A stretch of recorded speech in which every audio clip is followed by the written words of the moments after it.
Livro Quem tem ouvidos, ouça.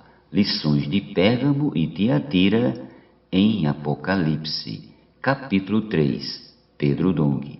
Tema desta semana: os desvios da Igreja nos primeiros séculos. Meta de hoje: leitura das páginas 50 a 52. A verdade a respeito do batismo. Sobre o batismo, Paulo disse em sua epístola aos Romanos: ou porventura ignorais que todos nós que fomos batizados em Cristo Jesus, fomos batizados na sua morte. Romanos 6,3. O batismo é bíblico e todos nós devemos obedecer a essa importante verdade. Quando fomos batizados na morte de Cristo. Essa é a realidade que devemos entender sobre o batismo. Embora o rito não traga a realidade, ele representa um testemunho da realidade. Por isso é importante. No versículo seguinte, Paulo reforça: fomos, pois, sepultados com ele na morte pelo batismo, para que, como Cristo foi ressuscitado dentre os mortos, pela glória do Pai, assim também andemos nós em novidade de vida. Romanos 6,4. Fomos regenerados pelo Espírito, pela vida de Deus. Quando somos batizados nas águas, testemunhamos que fomos batizados na morte de Cristo. Nós nos identificamos com Ele na morte e fomos sepultados nas águas, porque se fomos unidos com Ele na semelhança da sua morte, certamente o seremos também na semelhança da sua ressurreição. Versículo 5. Quando saímos das águas, passamos para outra etapa. A partir de então, andamos em novidade de vida. No Antigo Testamento, há uma ilustração do batismo, uma sombra pela qual os filhos de Israel passaram, a travessia do Mar Vermelho, descrita em Êxodo capítulo 14. Naquela ocasião, o povo estava diante do Mar Vermelho, com Faraó e seu exército às costas, perseguindo-os. A mando de Deus, Moisés estendeu a vara, abriu as águas do mar, e o povo, quase 2 milhões de pessoas, com crianças e animais, atravessou.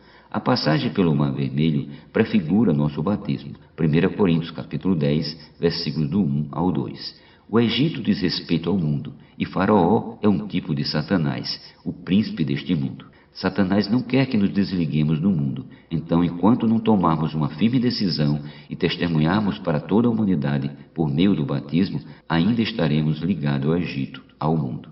O rito do batismo não traz a realidade espiritual, mas traz um testemunho forte para você mesmo e para as pessoas que estão à sua volta.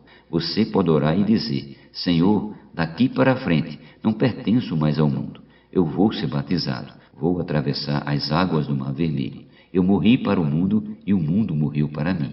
Gálatas 6,14. Ainda que o batismo por si só não purifique nossa alma, é um forte testemunho de que morremos e ressuscitamos com Cristo para viver em novidade de vida. Por isso, querido leitor, se você creu, mas ainda não foi batizado, esse é o momento para tomar a decisão correta.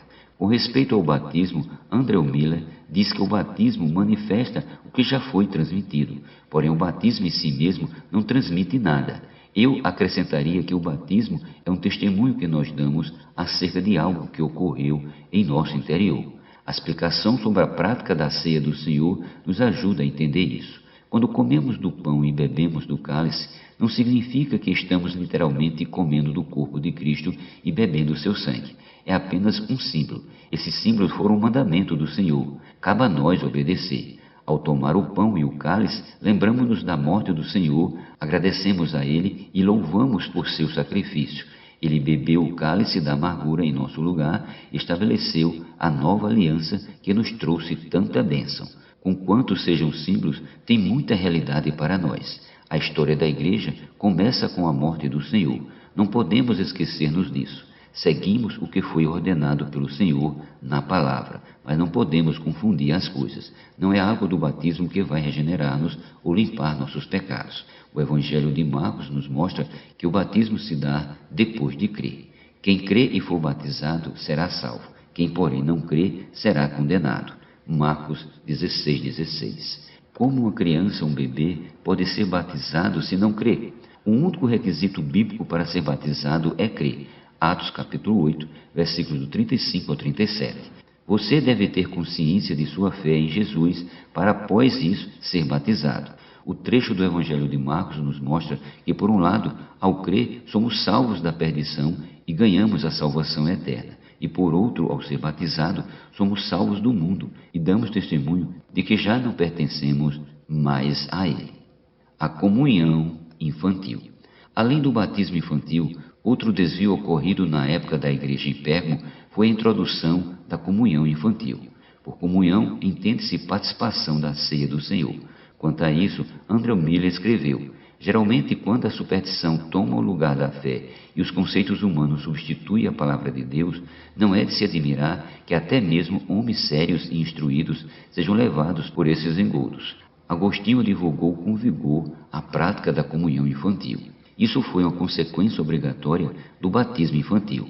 Os pais afirmam que a graça de Deus conferida aos que passavam pelo batismo era sem medida e sem limitação de idade. Portanto, inferiram que era coerente administrar a ceia do Senhor a todos que se batizavam, quer adultos ou crianças. 2011, página 281. Todas essas práticas tiveram início no período de Pérgamo. Assim como, para ser batizado é preciso crer para participar da ceia do Senhor, é necessário ter condições de discernir o corpo de Cristo. 1 Coríntios 11, 29. Uma criança já tem condições de discernir? Desse modo, a comunhão infantil não se sustenta na Bíblia e, por conseguinte, não corresponde à base de nossa fé, mas a contraria. Permanecer firmes na fé. Quando o Espírito nos levou a desfrutar dos capítulos 2º e 3º do livro de Apocalipse, nos quais constam as cartas às 7 igrejas da Ásia Menor, não foi apenas para contemplar a história da igreja. Pelo contrário, é para permanecermos em um estado de vigilância, pois a vinda do Senhor está muito próxima, e todo aquele que estiver nesse estado será um vencedor.